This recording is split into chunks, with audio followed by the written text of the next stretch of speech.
नमस्कार विद्यार्थियों, मैं मुकेश सर एक ग्लोबल स्टडी पॉइंट में आप लोगों का स्वागत करता हूं। आज के इस सेशन में आप लोगों के लिए रसायन विज्ञान का महत्वपूर्ण ऑब्जेक्टिव प्रश्नों का संग्रह लेकर आया हूं। ये सभी प्रश्न आपके आगामी आने वाली बोर्ड परीक्षा को ध्यान में रखकर तैयार किए गए हैं, जो आप लोगों के लिए काफी महत्वपूर्ण है। वीडियो का अंत तक देखें एवं ध्यान से सुने। अब प्रश्न संख्या 1 पर चलते हैं। लोहा को जिंक से लेपित करने की क्रिया को कहते हैं संक्षारण, गैल्वेनीकरण, पानी चढ़ाना या विद्युत अपघटन। तो लोहा को जिंक से लेपित करने की क्रिया को गैल्वेनीकरण कहते हैं। अगला प्रश्न, सिल्वर क्लोराइड का रंग कैसा होता है? श्वेत, पीला, हरा या काला? तो सिल्वर क्लोराइड का रंग जो है श्वेत होता है।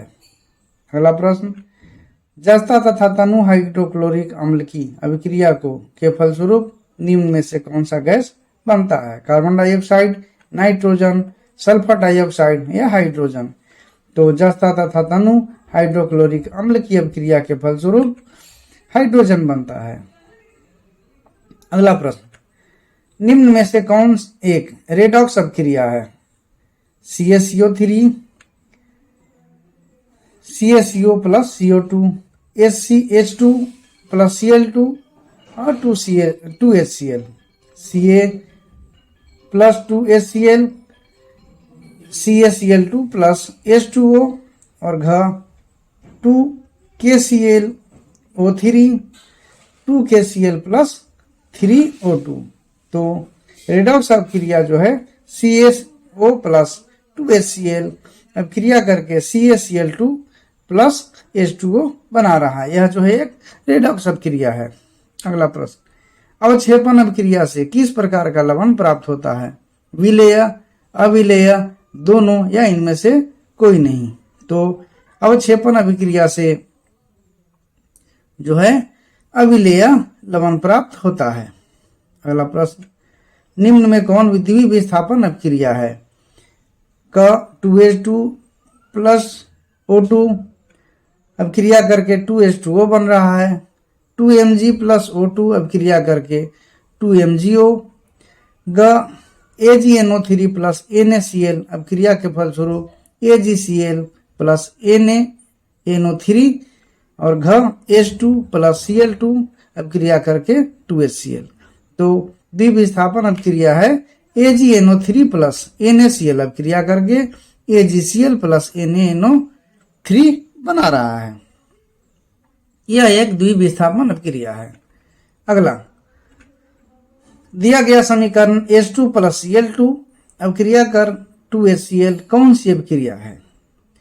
एक अपघटन, एक संयोजन, एक द्विविस्थापन या एक विस्थापन? तो यह जो है एक संयोजन अभिक्रिया है। अगला प्रश्न,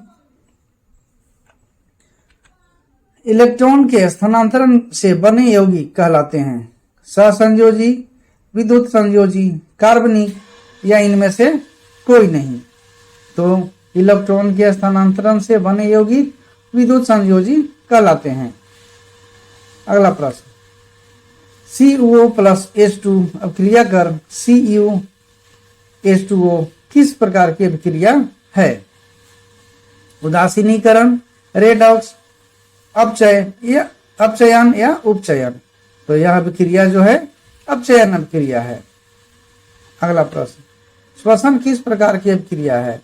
संयोजन, अपचयन, ऊष्माशोषी या उपचयन?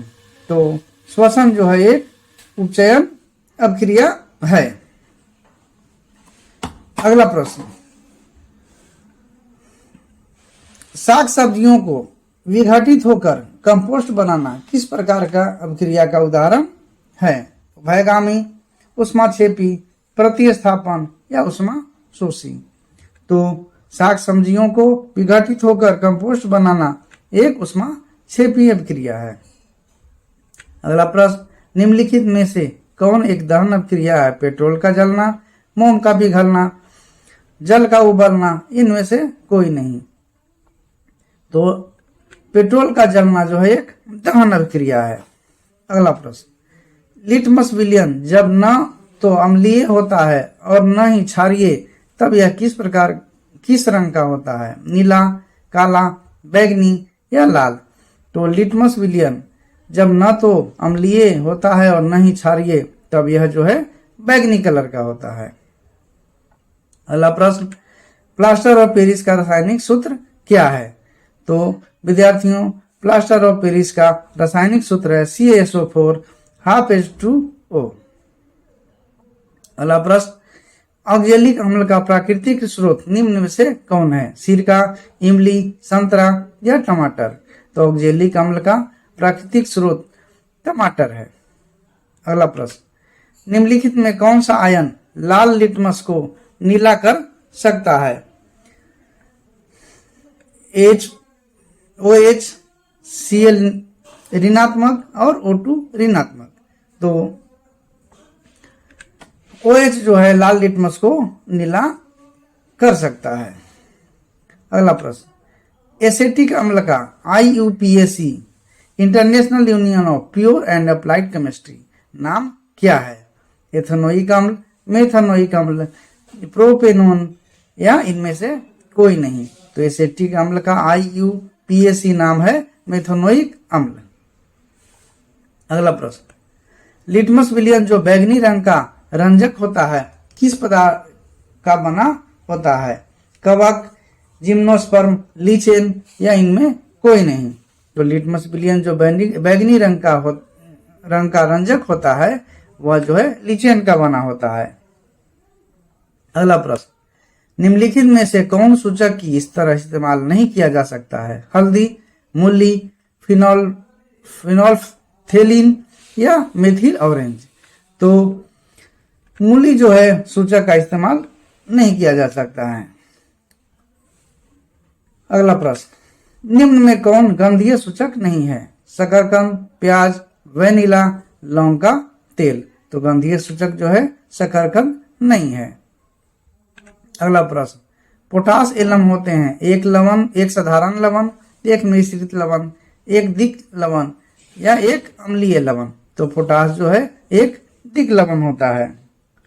अगला प्रश्न, एक विलयन किसी नीले लिटमस को लाल रंग में परिणत कर देता है तो संभवतः उस विलयन का पीएच मान होगा 6, 12, 8 या 10? तो उसका पीएच मान 6 होगा जो कि नीले लिटमस को लाल रंग में परिणत कर देगा। अगला प्रश्न, किसी भी उदासीन विलयन का पीएच मान होता है? तो उदासीन विलयन का पीएच मान 7 होता है।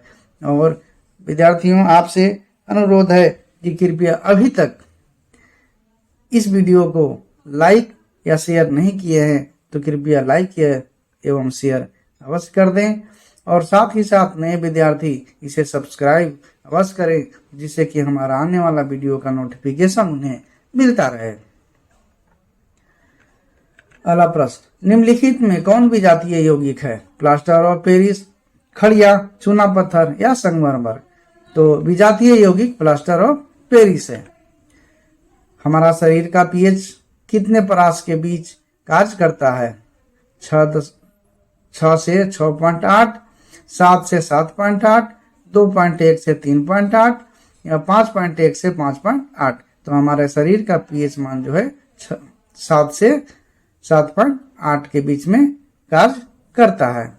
और विद्यार्थियों, जिन विद्यार्थियों को इसका PDF की आवश्यकता हो तो वे जो है हमारे मोबाइल नंबर 9798194985 पर व्हाट्सएप कर सकते हैं, उन्हें जो है PDF मिल जाएगा।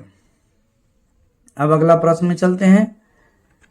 निम्नलिखित में सेहत का कौन सा मान क्षारक विलयन का मान देता है? 2, 6, 13 या 7? तो क्षारक विलयन का मान जो है 13 है जो हमें देता है। ऐसा पदार्थ जिसकी गंध अम्लीय या क्षारीय माध्यम में बदल जाती है इन्हें कहते हैं रंगीय सूचक, गंधीय सूचक, उदासीन या इनमें कोई नहीं? तो इन पदार्थों को गंधीय सूचक कहते हैं। अगला प्रश्न, निम्न अम्लों में कौन प्रबल अम्ल है? लैक्टिक अम्ल, फॉर्मिक अम्ल, एस्कॉर्बिक अम्ल या सल्फ्यूरिक अम्ल? तो निम्न अम्लों में जो है प्रबल अम्ल है सल्फ्यूरिक अम्ल। अगला प्रश्न, सभी धातु कार्बोनेट एवं हाइड्रोजन कार्बोनेट अम्ल के साथ अपक्रिया करके बनाते हैं कार्बन डाइऑक्साइड, जल, संगल लवण या इनमें सभी? तो सभी धातु जो है कार्बोनेट एवं हाइड्रोजन कार्बोनेट अम्ल के साथ अपक्रिया करके इनमें सभी बनाते हैं कार्बन डाइऑक्साइड, जल या संलग्न लवण। अगला प्रश्न, सभी अम्लों में पाया जाता है हाइड्रोजन, ऑक्सीजन, नाइट्रोजन या कैल्शियम? तो सभी अम्लों में हाइड्रोजन पाया जाता है। अगला प्रश्न, पीएच में पी सूचक है परसेंटेज, पोटेंसी या इनमें कोई नहीं? तो पीएच में पी सूचक होता है पोटेंस का, जिसका अर्थ होता है पावर मतलब शक्ति। अगला प्रश्न, मिथाइल ऑरेंज सूचक किस पीएच मान श्रेणी पर अपना रंग बदलता है? 3.1 से 4.4, ख 1.1 से 3.1, ग 4.4 से 5.8 और घ 5.8 से 7.0। तो मिथाइल ऑरेंज जो है 3.1 से 4.4 पर अपना रंग बदलता है। अगला प्रश्न, साधारण दूध का पीएच मान कितना होता है? तो विद्यार्थियों, साधारण दूध का पीएच मान 6.7 से 6.9 होता है। अगला प्रश्न, एसिटिक अम्ल का प्राकृतिक स्रोत निम्न में से कौन है? संतरा, सिरका, टमाटर या इमली? तो एसिटिक अम्ल का प्राकृतिक स्रोत है सिरका। अगला प्रश्न, सिट्रिक अम्ल का प्राकृतिक स्रोत है दही, संतरा या नींबू, इमली या दही? दही 2 जगह हो गया। साइट्रिक अम्ल का प्राकृतिक स्रोत संतरा या नींबू है। अगला प्रश्न, टार्टरिक अम्ल इनमें से किस में पाया जाता है? दही, संतरा या नींबू, इमली या दही में? यहाँ भी 2 जगह हो गया है। तो टार्टरिक अम्ल जो है इमली में पाया जाता है। अगला प्रश्न, चींटी के डंक और नेटल के डंक में कौन सा अम्ल पाया जाता है? साइट्रिक अम्ल, लैक्टिक अम्ल, एसिटिक अम्ल या मेथेनोइक अम्ल? तो चींटी के डंक में जो है मेथेनोइक अम्ल पाया जाता है। अगला प्रश्न, हमारे पेट से कौन सा अम्ल उत्पन्न होता है? हाइड्रोक्लोरिक अम्ल, टर्टलिक अम्ल, ऑक्जेलिक अम्ल या साइट्रिक अम्ल? तो हमारे पेट में जो है हाइड्रोक्लोरिक अम्ल पाया जाता है, ये उत्पन्न होता है। अगला प्रश्न, दांतों का क्षय कब प्रारंभ होता है? पीएच मान 5.5 से अधिक होने पर, पीएच मान 5.5 से कम होने पर, पीएच मान 7 होने पर या पीएच मान 14 होने पर? तो दांतों का क्षय जो है पीएच मान 5.5 से कम होने पर होता है। अगला प्रश्न, बेकिंग सोडा का रासायनिक नाम क्या है? Sodium bicarbonate, sodium carbonate, calcium bicarbonate या कैल्शियम कार्बोनेट? तो बेकिंग सोडा का रासायनिक नाम होता है सोडियम बाइकार्बोनेट, NaHCO3। और विद्यार्थियों, इसी के साथ हमारा जो है आज का सेशन समाप्त होता है। और जो विद्यार्थी अभी तक लाइक या शेयर नहीं किए हैं, कृपया लाइक या एवं शेयर अवश्य कर दें। आपका एक लाइक हमारा जो है मनोबल काफ़ी बढ़ाता है। और नए विद्यार्थी सब्सक्राइब कर लें एवं साथ ही साथ अपने संबंधित मित्रों को शेयर कर दें, जिससे वे भी जो है इस महत्वपूर्ण प्रश्नों का लाभ उठा सकें। धन्यवाद। आगे और भी वीडियो आपके सामने लाते रहेंगे।